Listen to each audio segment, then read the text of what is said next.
Hey, good morning, everyone. Welcome to you from my house to your house or wherever you're watching from, whether that's the morning, the afternoon, the night. Welcome. I hope you've managed to brew your coffee or your cup of tea, which is a cup of tea for this morning. And welcome to this new norm, right? Because none of us quite know how long this situation is going to last. I recently heard another pastor say that for those of us who are screen time and social media purists, and we've been saying, please, less screen time. We need more and more in-person, face-to-face time in the church. It's so true, and yet, here we are being saved by the screen. Maybe that's just a lesson for me, but I am grateful for the technology that allows us to remain connected during this time. But I'm definitely looking forward to when we can be closer than 6 feet from each other and that we can be gathering in person again. I'm sure this situation is affecting each one of us differently. Maybe you've taken the opportunity and you've got your spring cleaning and your summer cleaning and your winter cleaning done already, because what else do you do when you're self-isolating? Maybe you've started those house projects that have been sitting on the back burner for a couple of years, and here's an opportunity to do that. I imagine that the introverts are a little confused and unsure and crazy about why people keep on getting in their space. And for some of us introverts, this self-isolation is beautiful and it's a gift. And then there's those poor souls, those extroverts that don't know what to do with themselves. They're so desperate for conversation that they're even talking to the pets. Yes, even the goldfish. And if you're a parent of a young children or school-age children, your world has been totally turned upside down. And yes, I say, Lord, have mercy on you. Joking aside, this pandemic is having real implications for real people around the world, including us. Schools, businesses are closed. Maybe more seriously, you have no job and no income, or you have less income. Or maybe the structures that normally give you purpose in life aren't there and you don't really know what to do with yourself. Maybe you're bored. Or maybe this is causing you anxiety and stress and you're maybe overwhelmed by the whole situation. Maybe you're lonely. And this is causing real suffering for real people all around the world. I thought that what Pastor Carl said last week was extremely insightful, particularly when he said that one of the most difficult things about this situation is that we're not in control, that we didn't choose it. And we got to be honest that as humans, we love to be in control. It makes us feel powerful, makes us feel secure, it makes us feel like we have a handle on the situation. And when we're not in control, that's when we start to feel anxious, stressed, overwhelmed. So don't be surprised that in this situation that you're feeling those feelings, even if they're new to you, even if you're not normally an anxious person. I think one of the most difficult things for me is actually in the waiting. I feel like I'm just waiting for the inevitable to happen and all I can do is wait.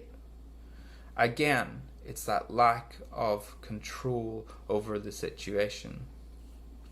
But what if waiting, being patient, doesn't need to be a negative thing? What if it can be a positive thing? An opportunity in our lives? This morning I'm going to be in Romans 12, so if you want to grab a Bible or open your Bible app, then please go ahead and do that. You've probably noticed that there's a lot of anxiety and stress and even despair around this pandemic. And it's actually really easy to get caught up in that and not even realize that that's happening. The classic example is you go to the grocery store and the shelves are starting to get bare and you feel internally this need to get more. And then you find yourself buying stuff that you don't even normally buy, just in case. And maybe part of us rationalizes that's a smart thing to do. It's being prepared. But I think the main part of it is that it's fear. It's actually a way for us to gain control over the situation again, to say that we are prepared, that we have stockpiled enough, and therefore we feel like we're in control again. So I think it's more out of fear than being prepared, and it's something as followers of Jesus that we need to pay attention to. So to the book of Romans 12, chapter 12, starting in verse 12, it says, "Be joyful in hope." And in this situation, to be joyful really means to be expectant, to anticipate, to be ready, to be ready for the hope that God is going to act. So maybe in this waiting, in this situation, we might be asking ourselves a really good question, which is, what is God going to do in this situation we find ourselves? You know, the psalmist David would often say, I've prayed, I've laid my requests at the feet to the Lord, and I wait with anticipation. So in this season of waiting, we can be waiting in hope for what God is going to be doing in this situation. So be joyful in hope, patient in affliction. Well, patient in this instance means something like to remain true in affliction. And affliction is the combination of two images. And the first is to feel a lot of pressure from life. So pressure from life. And the second is to feel painfully confined or squeezed into a small space. So we've got pressure from life and we're being squeezed into a small space. Sounds a lot like self-isolation. But what it's saying is that in this situation of pressure and of being squeezed, of this time of uncertainty, of anxiety, of stress, of overwhelmness, of even despair, am I remaining true to Jesus? So in this waiting with anticipation for what is God going to do, am I remaining true to Jesus? So be joyful in hope, patient in affliction, faithful in prayer. And to be faithful means to never give up. And prayer is to be connected to God. Prayer is one of these avenues, these vehicles where we can connect to God. And we are to never give up in connecting with God. And that might sound a little elementary to say, well, in these uncertain times we find ourselves in, that we should remain connected to God. But it's because it's true. And here's two good reasons. And the first is really simple, and that's God cares deeply about the anxieties, the stresses, the overwhelmness, the loneliness, even the despair that we find ourselves in. He cares about our feelings and he wants us to be honest about them. And we have the opportunity to connect to God and say, God, this is how I'm feeling. And God cares about that because he cares about us. The second is that God's in control. And what I mean by God being in control is that God, I believe, has decided that the way he's going to get his work done in the world is that he's going to do it through us, human beings, us followers of Jesus. And so it's important that we remain connected to God, because so that we can recognize the invitation to intervene with God. So we've been joyful in hope, patient in affliction, faithful in prayer. You know, the Apostle Paul at the beginning of chapter 12 says this very well-known verse. He says, "Do not be conformed to the pattern of this world, but be transformed by the renewing of our mind, and then you will know the will of God." So maybe we can think differently about this situation that we find ourselves in. Maybe waiting isn't negative. Maybe it's a moment, another opportunity to grow as a disciple of Jesus. To grow is to be transformed by the renewing of our mind, which is to rethink, to reprogram the way we think so that we are resembling more and more of God in our lives.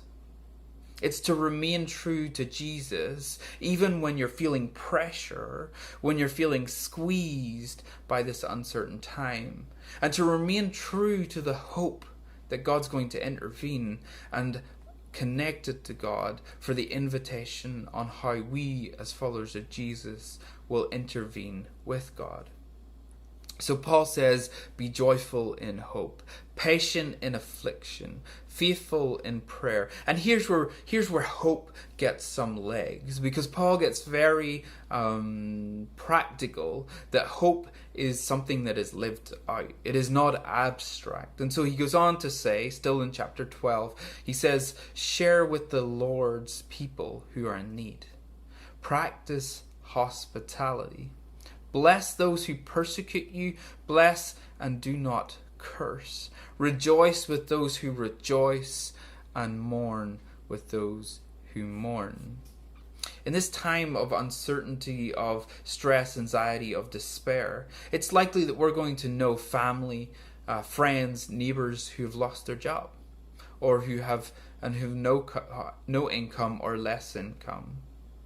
It's likely that we will know people who are anxious, that are stressed, that are overwhelmed, that are lonely. And unfortunately, we may come to know some people who lose a loved one. And it's possible that you and I will be one of those people who lose their job, who are anxious, stressed, lonely, or who lose a loved one. To remain true as followers of Jesus is to be people of hope. To be people of hope in uncertain times. And Paul says that to be people of hope, how to be that, how to be joyful in hope, patient in affliction, and faithful in prayer, is to share, is to practice hospitality, is to bless, and is to be present. So I find myself asking, how is this an opportunity to grow as a follower of Jesus? How is this an opportunity to be transformed? And I want to make sure that it doesn't sound like I'm belittling the situation, the enormity of the situation that we're in, or that I'm minimizing the suffering on people that it's causing for people around the world. And I'm really trying not to do that. But I am saying, how do we share instead of stockpiling? How do we be generous in uncertain times? How do we bless? How do we practice hospitality at least 6 feet apart? How do we be present in the midst of suffering? And we live in a time where it's a little easier to do those things because we have the technology to be able to send people text messages, to be on social media, to be calling, to be checking in with each other, to be encouraging each other, to be sharing, to be reading Bible plans together, to be praying for each other. We can, even though we are self-isolating generally, we can still practice hospitality by dropping meals off at people's doors and they don't need to come out. There are many ways where we can be people of hope in these uncertain times. So how do we remain true as followers of Jesus in affliction? How are we people of hope during anxiety, fear, and despair? How are we remaining connected to God and living into His invitation to be those people of hope? Hey, thanks for joining us this morning. I look forward to seeing you in person in the near future. May the peace of Christ be with you all.